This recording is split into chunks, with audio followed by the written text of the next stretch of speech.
আজকে বিশেষ ভিডিওটি আমি বানাচ্ছি। আমার এক বন্ধু প্রশ্ন করেছেন জিন, অপ্সরা, পরী এসব সাধনের কথা। ইউটিউবে বহুভাবে দেখা যায় যে এসব সাধনার কথা বলা হচ্ছে, এগুলো কি সত্যি না মিথ্যা, না এগুলোর বিষয়ে কোনো বিশেষ তথ্য দেওয়া যাবে কিনা, বা এগুলো সত্যি বা মিথ্যা এ সম্পর্কে। পরী সাধন, জিন সাধন, বিভিন্ন যক্ষিণী সাধন, এই পদ্ধতিগত কিন্তু অনেক পুরাতন এবং উল্লেখ আছে, কিন্তু এগুলো করা খুবই খুবই দুরূহ ব্যাপার। তো তান্ত্রিক যদি ভালো গুরু থাকে, সেই গুরুর স্মরণে, অর্থাৎ গুরু যদি মনে করেন, তবেই তিনি তাকে সে বিদ্যা প্রদান করতে পারেন। কারণ এই বিদ্যাগুলো কিন্তু সবাই রপ্ত করতে পারে না, একমাত্র যার ক্ষমতা আছে সেই কিন্তু রপ্ত করতে পারে।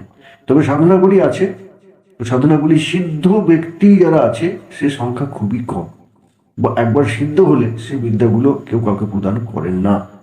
আর যারা জিন পড়ি এসব সাধনায় সিদ্ধ হতে পারবেন, তারা কখনো ইউটিউবে এসে ভিডিও বানাবেন না।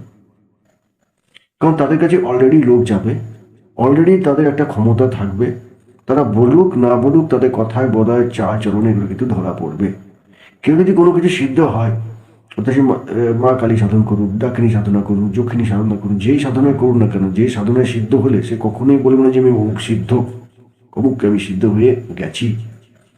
কারণ কি, এটা তন্ত্র চিরকালই গুপ্ত ব্যাপার, আর সেসব সন্ধান পাওয়া বড় মুশকিল। তো কামাখ্যা একটি তন্ত্রের জায়গা, কামাখ্যার কাছে মায়াঙ্ক এই জায়গাটা আছে। এখানে বহু প্রকারের বিদ্যার কথা, বহু জিনিসের কথা ইউটিউবে বহু প্রচলন আছে, কিন্তু বর্তমানে সেই শিক্ষাগুলো, সেই বিদ্যাগুলো কোথায়? লোনা চামড়ি, বিভিন্ন ধরনের যে তন্ত্রবিদদের নাম, ডাকানি যখন, তারা কোথায় আজকে?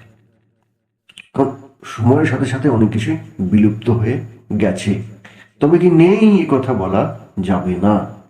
কিছু কিছু দেখা যায় তান্ত্রিকরা কিছু সিদ্ধ করেছেন, অনিষ্ট করছেন, সেই ক্ষেত্রে প্রতিকার হিসাবে একজন সিদ্ধ তান্ত্রিকই পারেন তাদেরকে রক্ষা করতে।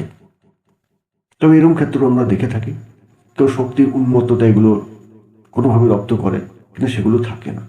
পিছার সাথে যারা করে তাদের পরিস্থিতি খুবই খারাপ হয়, লাস্ট জীবন তাদেরকেও অস্তিত্ব খুঁজে পাওয়া যায় না। যেমন কর্ণ পিশাচিনী একটা সাধনা, অনেকেই বলে কর্ণ পিশাচিনী সাধনা করেছেন, সিদ্ধিলাভ করেছেন, কিন্তু কর্ণ পিশাচিনী সাধনা, অর্থাৎ কর্ণ পিশাচিনী হলো সাধকের, সে বাহুর উপরে বসে থাকবেন অল টাইম, সেটা কেউ দেখতে পাবে না। 24 ঘন্টা তিনি জাতকের ভূত ভবিষ্যৎ সমস্ত কিছু বলে দিতে পারেন। কিন্তু অতি ভয়ঙ্কর এই সাধনা, এই সাধনার শেষ পরিণতি হচ্ছে সাধকের মৃত্যু। তাই অল্প বিস্তর এগুলো তার প্রশ্নের উত্তর দিলাম। আরো কিছু জানার থাকলে তখন আমরা তাকে সবিস্তার বলবো, কিন্তু অতি গুপ্ত বিষয় সেটা সামনে না আনাই ভালো, কিছুটা সে অন্ধকারে থাকাই ভালো। তবে এইসব সাধনগুলো আছে, নাই কিন্তু বলা যাবে না। ভগবান যতই থাকুক, ভূত ভগবান শয়তান এদেরকে নিয়ে কিন্তু পরিবেশ, ডাকিনী যোগিনী অবশ্যই আছে। তো ভালো থাকো, তোমার প্রশ্নের উত্তর আশা করি পেয়ে গেছে।